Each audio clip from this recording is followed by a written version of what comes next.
professor Thiago Lira, mais uma aulinha aí de filosofia, pensando aí num curso completo para o Enem, pelo menos naquilo que tange a história da filosofia e as principais características. Galera, nós já tivemos aí 8 aulas, não é isso? E a última aula nós falávamos sobre a filosofia do iluminismo. Fizemos uma dobradinha, filosofia da Idade Moderna e a filosofia do iluminismo. Eu quero agora, nesta aula, vai ser rápida, fazer uma volta à Grécia Antiga, o berço, ou pelo menos o início de uma filosofia, tá? Que nós já vimos em Sócrates, Platão e Aristóteles. Por que isso? Porque existiu uma corrente filosófica, pelo menos um período filosófico, chamado período helenístico, tá bom? Que é ali entre o século III e o século II a.C., onde algumas escolas filosóficas surgiram, e essas escolas, do ponto de vista histórico, tá? Elas terão toda uma evolução, inclusive nos dias de hoje, tá? Escolas como estoicismo, epicurismo, o cinismo e os céticos.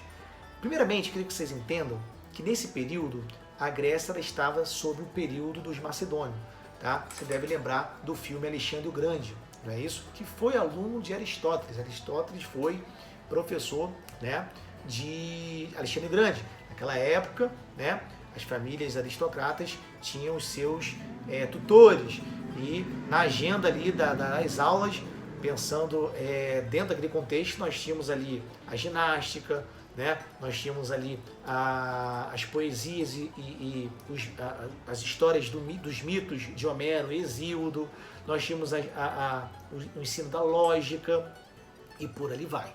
Não é verdade? Tá? Então, pessoal, nesta época, chamada de período helenístico, houve uma certa estabilidade política, se é que podemos dizer assim, na Grécia Antiga. Lembrando de que nós estamos falando, voltando aqui neste vídeo, tá bom? A uma Grécia antes de Cristo, inclusive, tá? E neste período algumas escolas surgiram. Eu queria centrar aqui em duas grandes escolas, que é o estoicismo e o epicurismo. Vou começar pelo estoicismo, tá? Os estoicos, que até hoje, pessoal, se você pesquisar, os estoicos no século XXI se reúnem, tem associações, etc. e tal. Os estoicos, pessoal, a grosso modo, tá? Eles entendiam que a vida, de alguma forma, existia uma organização, o cosmos, não é? Quem fala muito bem dos estoicos, um livro recente que eu li, é o Luc Ferry, um filósofo francês, que escreveu Aprendendo a Viver 1 e Aprendendo a Viver 2, dois livros que eu indico muito aí para vocês, tá? Nesse Aprendendo a Viver 1, o Luc Ferry até faz toda aquela narrativa que nós falamos lá atrás, da mitologia para a filosofia, sendo que na mitologia nós tínhamos o que a gente pode dizer, antes de Zeus, uma desordem, um caos no mundo. Na mitologia de Homero, Hesíodo e etc., tá? Nós vamos ter, com Zeus assumindo o trono, uma estabilidade no cosmo. Cosmo quer dizer organização, né? Por isso que vem cosmético e etc. e tal. Tudo bem? Os estoicos agora, século III, século II a.C., surge como uma escola, né? Seu fundador se chama Zenão de Cítio, como uma escola ligada a uma busca por uma serenidade de vida. Na verdade, o que há de incomum em algumas escolas desse período é o que a gente chama em grego de ataraxia, né? Que é aquela volta a alguma certa origem bucólica, se é que eu posso dizer assim, entendeu? E para tentar responder a grande pergunta filosófica da época, de que qual é a vida boa, de como devemos viver a nossa vida. Tudo bem? Tá? Essa era uma pergunta filosófica que era muito realmente pensada nestas escolas. Então os estoicos, pessoal, a grosso modo, o que eles entendem? Se você pegar, por exemplo, aqui eu tenho o manual de Epicteto, a Marco Aurélio, que foi um imperador romano séculos depois, que é considerado como um dos seguidores do estoicismo. Em suma, pessoal, a escola estoica diz o seguinte: se eu não posso fazer nada que esteja fora do meu alcance, como por exemplo a morte, tá? Eu não devo me preocupar. Inclusive, vou até pegar aqui eu tenho a Arte de Viver de Epicteto, tenho também Sêneca, dentre outros, né? Vou pegar para vocês aqui uma frase bem pequenininha, tá aqui para vocês, de Epicteto, que eu acho que vai resumir basicamente o que os estoicos pensavam, né? O título é: não são os acontecimentos que nos ferem, mas a visão que temos dele. Então, Epicteto diz assim: não podemos escolher as circunstâncias externas da nossa vida, mas sempre podemos escolher a maneira como reagimos a ela. Tá? Esse é um pensamento estoico por excelência. Tudo bem? Então, assim, eu não posso, se eu tenho uma doença, ou tenho algo do tipo, eu não posso mais fazer nada a respeito daquilo. De alguma forma, eu devo aceitar esse eterno fluir que é a existência humana, né? Então, o estoico tem essa pegada realmente dessa serenidade, dessa busca de um lugar no cosmos, né? E tentando responder a pergunta de como realmente devemos viver, né? Sêneca, a mesma coisa, né? E por ali vai. Então, o pensamento estoico eu acho que se vocês baixarem na internet, por exemplo, as memórias de Marco Aurélio, que foi um imperador romano, chefe político dos últimos da Roma antes da queda para os bárbaros, você vai ver ali verdadeiras pérolas realmente de Marco Aurélio, né? Que foi um chefe militar, um organizador político e por ali vai. Então, estoicismo, então, pensando em como viver essa vida exatamente dessa forma. No seguinte sentido, bom, o que eu posso fazer? Aquilo que é estranho a mim, que não está no meu campo de atuação, eu não devo me preocupar. Existia uma outra corrente muito forte que foi os epicuristas, né? Epicuro, que pouco nós sabemos dele, algumas cartas que ele trocou, bota na internet, coloca na internet a carta de Epicuro a Emeneceu, ou Carta da Felicidade. Epicuros, epicurista, né? Diz a história da filosofia que Epicuro tinha um jardim onde ele conversava com os seus discípulos, se é que podemos dizer assim, né? E Epicuro, os epicuristas de alguma forma são muito confundidos com os hedonistas. O hedonismo, aquela busca pelo prazer. De fato, a resposta epicurista para como viver a vida, ou a vida boa, é realmente buscar o prazer. Só que esse prazer não é esse prazer exacerbado do corpo. Na própria carta a Emeneceu, você consegue observar isso. E sim, que nós precisávamos buscar o prazer, mas esse prazer não ligado a questões supérfluas da vida. Então, por exemplo, eu tenho até aqui um livro muito interessante de Daniel Klein, que é contemporâneo nosso, se chama Viagem com Epicuro, onde ele relata uma viagem dele à Grécia, quando ele faz 70 anos, para tentar entender o sentido da vida, não é? E aqui ele vai pegar realmente o manual de Epicuro, a carta a Emeneceu, etc., e dissecar. O que Epicuro, no cerne da questão, quer dizer? Precisamos buscar uma vida prazerosa, que é realmente o fim de todas as coisas, mas não essa vida prazerosa dessa forma hedonista que a gente percebe numa primeira análise, de o prazer pelo prazer. Mas sim procurar o prazer de alguma forma nas coisas simples, né? Então, por exemplo, por que eu preciso... um pensamento até que está na moda, né? Da melhor roupa, por que eu preciso acumular bens e etc e tal, se eu posso ter menos, né? Tem uma parte da carta Emeneceu que Epicuro fala da morte, muito interessante. Ele fala que a morte não deve nos atingir, uma vez que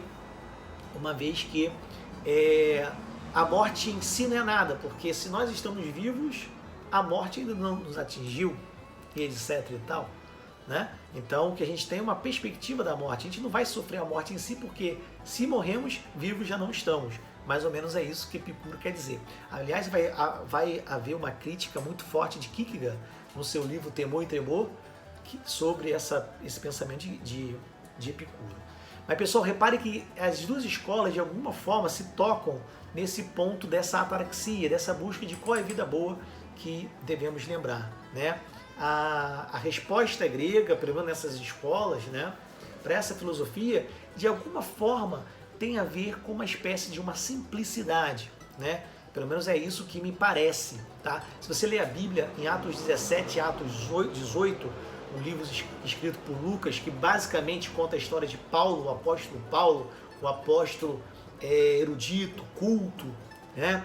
Que Paulo escreveu praticamente quase todo o Novo Testamento. Paulo vai visitar Atenas, e ali ele conta um pouco do seu encontro com alguns estoicos e epicuristas, né?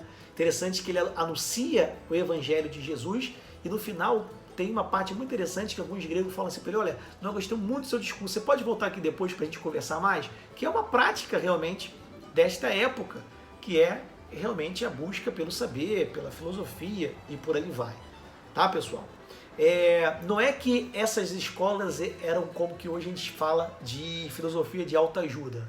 Não é isso. Mas, de alguma forma, como havia realmente uma estabilidade política, a preocupação, de alguma forma, era essa, de qual é a vida boa que nós deveríamos lembrar.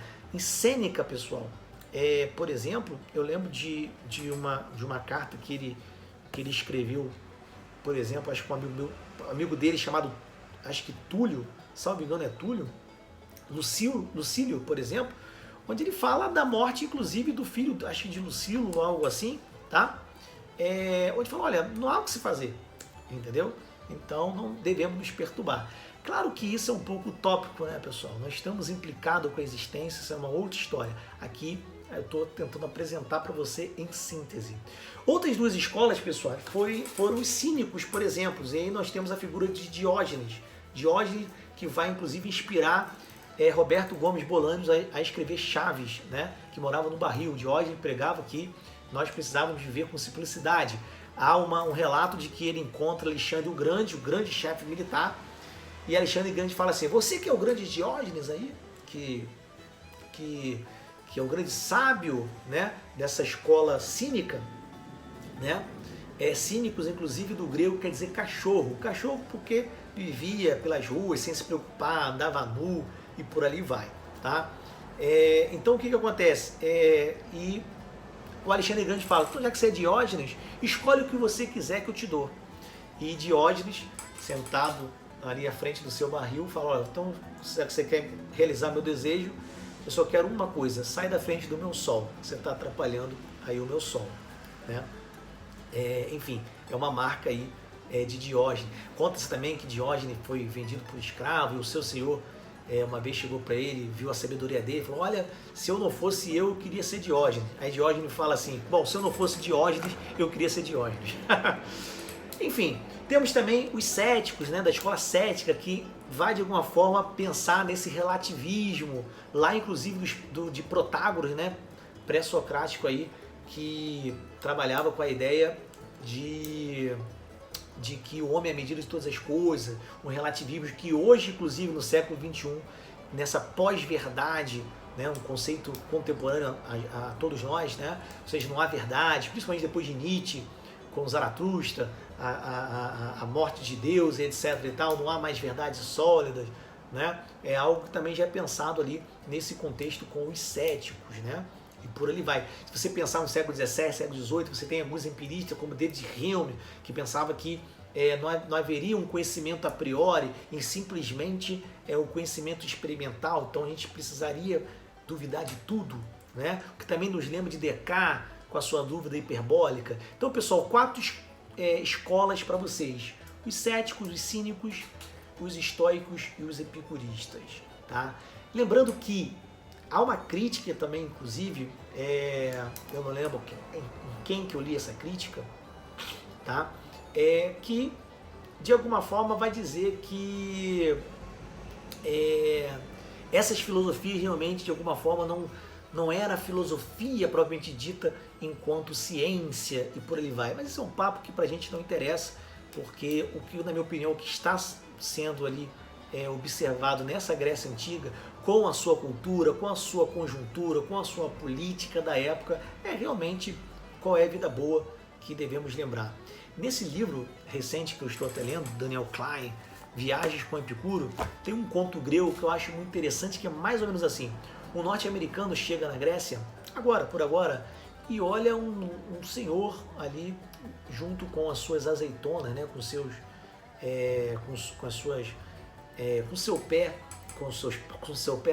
sua plantação ali de uvas, azeitonas, etc, tudo caindo pelo chão. E o americano chega para ele e fala: mas de quem são essas plantações aqui? Ele fala: são minhas, né? Eu falei: cara, mas você não quer cuidar, plantar melhor, podar para que renda mais? Para quê? Ele pergunta. Não, para que você pode administrar isso, vender, exportar. Lá nos Estados Unidos, um azeite de oliva é muito caro, e Paraná, para você ficar muito rico. Ele, para que eu vou querer ficar rico? Não, porque se você ficar rico, você pode ter tudo que você quiser, ter funcionário que façam as coisas para você, e aí você vai poder fazer o que você quiser. E ele fala assim, bom, então, para eu fazer o que eu quero, que é exatamente isso, ficar aqui, não fazer nada, contemplar o sol e etc. Né? Então, é um conto grego interessante que explica um pouquinho isso que a gente está falando aqui. Gente, pode parecer estranho, mas nós tivemos 8 aulas. Essa aula, ela, do ponto de vista cronológico, é uma volta a essa Grécia Antiga, tá? Porque eu precisava muito falar dessas escolas com vocês com um pouquinho mais de cuidado, tá bom? Um grande abraço, Deus abençoe, curta o canal, curta o vídeo, vamos que vamos!